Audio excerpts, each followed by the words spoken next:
अस्सलामुअलैकुम। मैं हूं आपका मेज़बान समर अब्बास। आप देख रहे हैं मेरा यूट्यूब चैनल।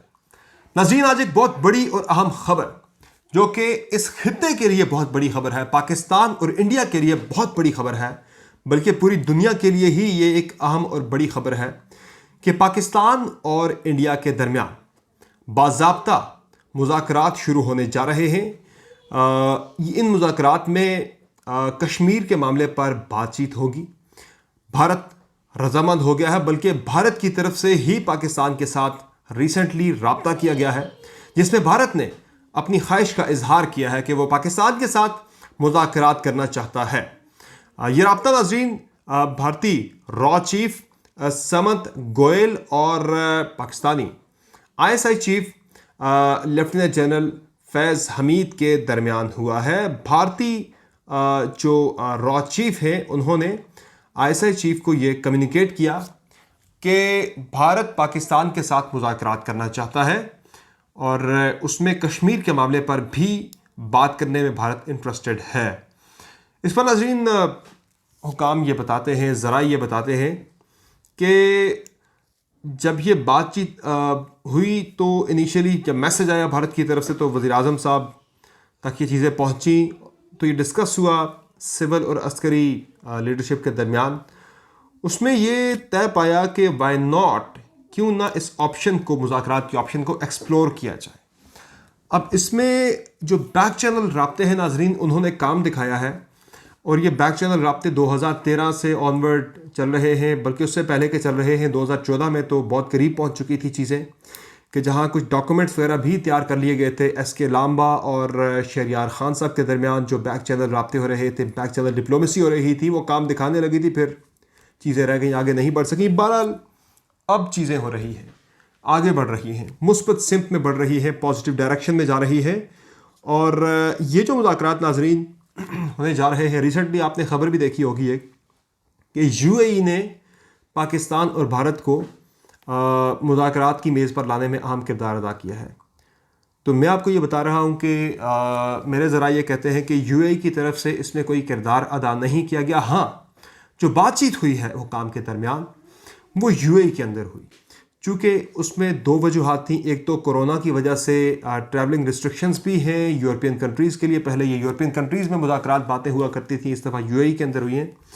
तो एक तो कोरोना की वजह से रिस्ट्रिक्शंस थी, सख्तियाँ थी ट्रैवलिंग की, इस वजह से भी ये मुज़ाकरात UAE के अंदर हुए हैं। और दूसरा बड़ी और आम वजह यह भी है कि भारत की तरफ से इस ख्वाहिश का इजहार किया गया कि अब की मर्तबा जो बातचीत हो उसमें वेस्ट को बाहर रखा जाए, बल्कि पाकिस्तान और इंडिया आपस में ही बातचीत करें।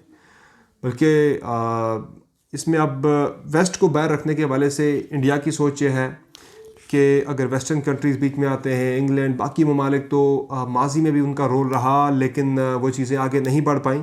तो इसलिए इस मरतबा पाकिस्तान और भारत को ख़ुद आगे बढ़ना चाहिए, बल्कि उन पर तो शक भी कहीं ना कहीं किया जा रहा है कि they spoil the process rather than facilitating the whole process of negotiations. तो अब ये चीज़ें आगे बढ़ रही हैं। और इस मरतबा एक और डिफरेंट चीज़ जो हुई है वो ये हुई है कि इस मरतबा कंपोजिट डायलॉग नहीं होंगे जिस तरह पहले होते रहे।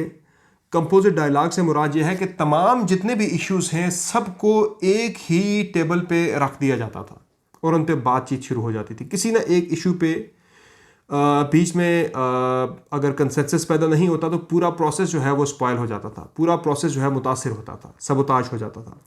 अब की मरतबा ये तय पाया है, जो इनिशियल अभी जो डिस्कशंस है पाकिस्तान और भारत के दरमियान, ये बहुत ही अपने इनिशियल स्टेज पर हैं, जिसमें ये तय पाया है कि इस मरतबा कंपोजिट डायलॉग के बजाय छोटे छोटे ग्रुप्स बना के हर टॉपिक पे अलग से नेगोशिएशंस होंगी। मुख्तलिफ ग्रुप्स बनेंगे, मुख्तलिफ ग्रुप्स बना दिए जाएंगे। एक ग्रुप जो है वो ट्रेड के मामले पे बातचीत करेगा, एक ग्रुप जो है वो सियाचिन के मामले पे बातचीत करेगा, एक ग्रुप जो है वो सिरक्रीक के मामले पे बात करेगा, एक ग्रुप जो है वो कश्मीर के मामले पे बातचीत करेगा। तो इसमें जो जो चीज़ें, जिन जिन चीज़ों पे अंडरस्टैंडिंग पैदा होती जाएगी वो इश्यूज़ हल होते जाएंगे, उनके हल के हवाले से रिकमेंडेशन सामने आती जाएंगी। और ये बहुत अच्छी चीज़ है, मेरे हिसाब में ये एक बड़ी पॉजिटिव चीज़ है कि जो चीज़ें हो सकती हैं वो तो होनी चाहिए। अब एक मामले को लेकर इस मामले पे अटक जाना, दोनों ममालिक की तरफ से हर्डल्स एक इशू पे आती थी, तो तमाम जिन चीज़ों पे अंडरस्टैंडिंग हो सकती थी, मूवमेंट प्रोग्रेस हो सकती थी, वो सारे का सारा रुक जाता था। तो इस मरतबा आइडिया अच्छा है कि कंपोजिट डायलॉग के बजाय स्मॉलर ग्रुप्स बना के उन ग्रुप्स के अंदर हर इशू पे अलग अलग से बातचीत होगी। अब इसमें ये भी नाज़रीन मैं आपको बताऊं कि ये अब अंडरस्टैंडिंग पाकिस्तान और भारत के अंदर पैदा हो चुकी है, जो टॉप लीडरशिप्स हैं मिलिट्री की भी और अब पॉलिटिकल भी, कि डायरेक्ट स्ट्रैटेजी भी और इनडायरेक्ट स्ट्रैटेजी दोनों नाकाम हुई है अब तक भारत और पाकिस्तान के दरमियान इश्यूज़ को आगे लेकर जाने के हवाले से।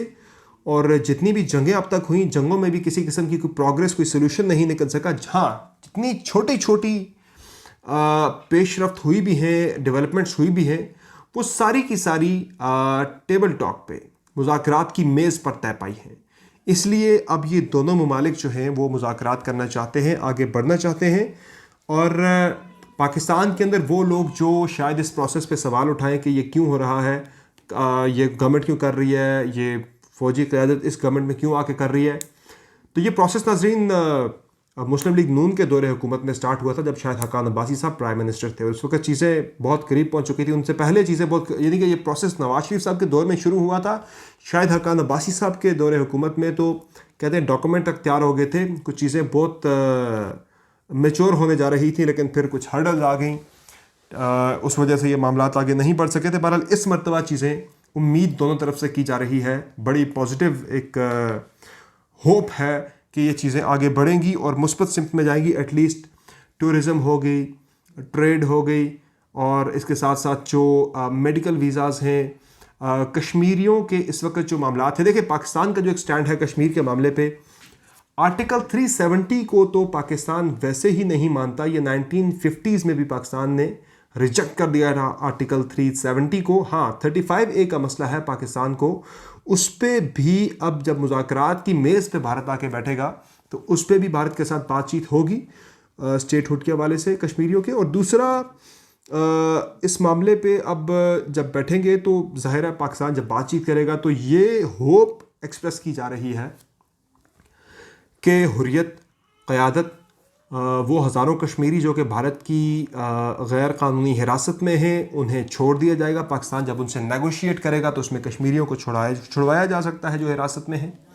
इसके अलावा लाइन ऑफ कंट्रोल पर जो फायरबंदी हुई है फरवरी के वस्त में, फरवरी के आखिरी हफ्ते में जाके मुज़ाकरात जो DGMOs के लेवल पे अंडरस्टैंडिंग हुई थी, सीज़ फायर हुआ था, उसमें भी ज़ाहिर है लाइन ऑफ कंट्रोल के आर पार बसने वाले कश्मीरियों के लिए एक बहुत बड़ा फ़ायदा है। अब आपके जहनों में ये खदशा होगा, ये सवाल उठेगा, मेरे जहन में भी उठा कि ये क्यों हो रहा है। भारत को अचानक बैठे क्या सूझी कि वो पाकिस्तान के साथ मुज़ाकरात की बात कर रहा है। तो इस पे ये मालूम हुआ है कि भारत के अंदर ये रियलाइजेशन है, ये स्ट्रेटजी वहाँ पे इवॉल्व हुई है कि भारत टू फ्रंट वॉर किसी सूरत पे अफोर्ड नहीं कर सकता।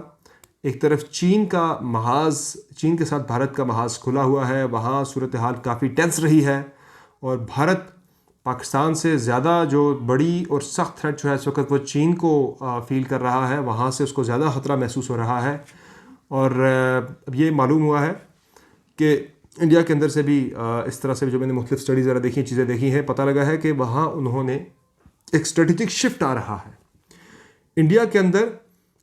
उन्होंने पाकिस्तान के साथ लाइन ऑफ कंट्रोल और बॉर्डर पे जो हैवी मिलिट्री की उनकी प्रेजेंस थी और जो हैवी इंस्टॉलमेंट थी वेपन्स की, वो अब यहाँ से उठा के भारत अपने चाइना के साथ मशरकी बॉर्डर पे लेके जा रहा है। अग्नि मिज़ाइल, बाकी उनके जितने लेटेस्ट चीज़ें थी पाकिस्तान की तरफ जिनका रुख था, वो चीन की तरफ शिफ्ट कर रहे हैं सारी चीज़ें। और पहली मरतबा अब ये बताया जा रहा है कि पाकिस्तान और भारत के दरमियान जो बॉर्डर पे और लाइन ऑफ कंट्रोल पे सोल्जर्स की इंगेजमेंट थी आपस में, उसमें जो तनासुब था वो 1-4 का 1-3 का तनासुब था, कई जगहों पे कहीं पे 1-2 का तनासुब था, यानी भारत की साइड पे ज़्यादा मिलिट्री डिप्लॉयड थी इंडियन साइड पे। तो अब ये हुआ है कि वहाँ से बहुत सी फोर्सेस जो हैं वो चाइनीज़ बॉर्डर पे मूव हो चुकी हैं। तो इस वक्त जो आर पार जो फौजियों की डिप्लॉयमेंट का, वेपन की डिप्लॉयमेंट का तनासुब है वो तकरीबन 1-1 पे आ चुका है, यानी कि जितने हमारे हैं उतने ही इंडियन साइड पे हैं। पहले 1-2, 1-3, कहीं पे 1-4 तक का तनासुब था, अब वो इंडिया ने कम कर दिया है। और अब ये सोच भी पाई जाती है, जिस तरह से वज़ीर-ए-आज़म इमरान खान साहब ने एक बात की थी कि जब भी कश्मीर का मसला हल हुआ, कुछ चीज़ें बेहतरी की तरफ जाएंगी तो वो मोदी के दौरे हुकूमत में हो सकती है।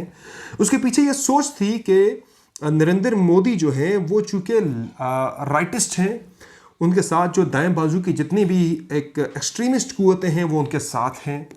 आरएसएस है, शिवसेना है, बाकी जितनी इंतहा पसंद तंजीमें हैं, मोदी उनके नुमाइंदे हैं। और अगर नरेंद्र मोदी कोई कदम उठाते हैं किसी भी किस्म के हवाले से तो उन्हें जो सपोर्ट उन्हें मिल सकती है और जो मुखालफत से वो बच सकते हैं, शायद वो कांग्रेस ऐसा नहीं कर सकती। कांग्रेस अगर कुछ भी फैसला करती है वो शिवसेना के, वो आरएसएस के, दीगर जो इंतहा पसंद ग्रुप्स हैं वो उनके प्रेशर में आ सकती है। तो नरेंद्र मोदी वो फैसले कर सकते हैं, बड़े से बड़े फैसले, बड़े से बड़े अनपॉपुलर भी अगर इंडिया के अंदर हो तो उन्हें वहाँ के लोग सपोर्ट करेंगे, चूँकि आरएसएस, शिवसेना, दीगर इंतहा पसंद तंजीमें जो है वो नरेंद्र मोदी के साथ हैं, वो उन्हीं के नुमाइंदे हैं। तो ये चीज़ें बेहतरी की तरफ इस वजह से भी जा सकती हैं नरेंद्र मोदी के दौरे हुकूमत में। अब नाज़रीन, इसका पाकिस्तान और भारत को फ़ायदा क्या है? पाकिस्तान को तो फ़ायदा ज़ाहिर है बहुत सारे फ़वाइद हैं कि एक तो हम कश्मीर के अंदर फौरी तौर पे जो हुर्रियत क़यादत है, बातचीत जब शुरू होगी तो हम भारत पे प्रेशर डाल के उनको रिहा करवा सकते हैं। हज़ारों की तादाद में कश्मीरी इस वक्त भारत की हिरासत में है। इसके साथ साथ लाइन ऑफ कंट्रोल पे जो कश्मीरी बसते हैं उनकी ज़िंदगियाँ अज़ाब बनी हुई है लिटरली। उनकी मुश्किलात आसान हो सकती हैं, वो लोग भी पढ़ना चाहते हैं, वो लोग भी डेवलपमेंट चाहते हैं, लेकिन जब हालात ख़राब होते हैं एलओसी पे तो फिर उनकी ज़िंदगी पूरी तरह से मुतासर होती है। नस्लों की नस्लें अनपढ़ रह जाती हैं, तालीम से महरूम रह जाती हैं, अस्पताल सेहत की सहूलियात से महरूम रह जाती हैं, बुनियादी ज़रूरियात ज़िंदगी से महरूम रह जाती हैं।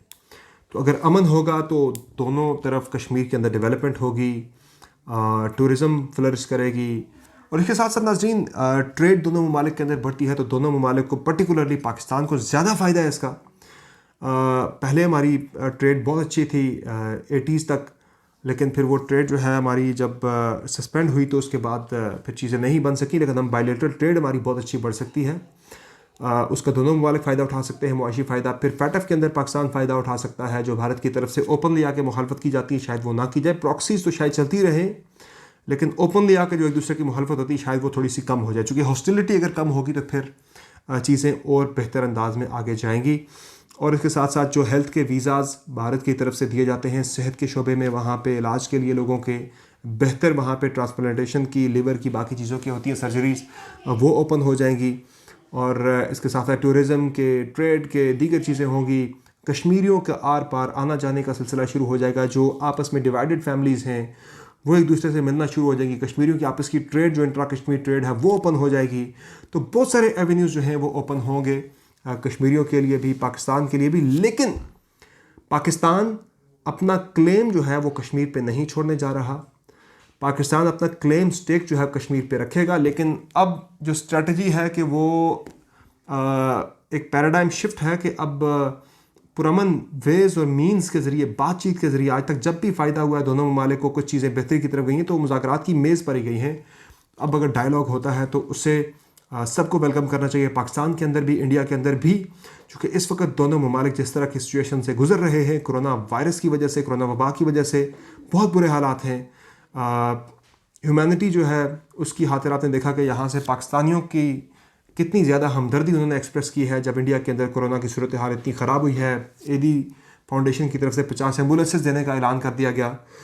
तो ह्यूमैनिटी पहले है, बाकी चीज़ें सारी बाद में हैं। कश्मीर पे पाकिस्तान का क्लेम रहेगा, पाकिस्तान इस मसले को अलाइव रखेगा, इंटरनेशनल फोरम्स पे पाकिस्तान दस्तक देता रहेगा कि पुरअमन तरीके से इस मसले का हल निकाला जाए अक़वाम मुत्तहिदा की करारदादों के मुताबिक। और बातचीत होगी तो उसमें बहुत सारे मसाइल के हल के एवेन्यूज़ ओपन होते हैं।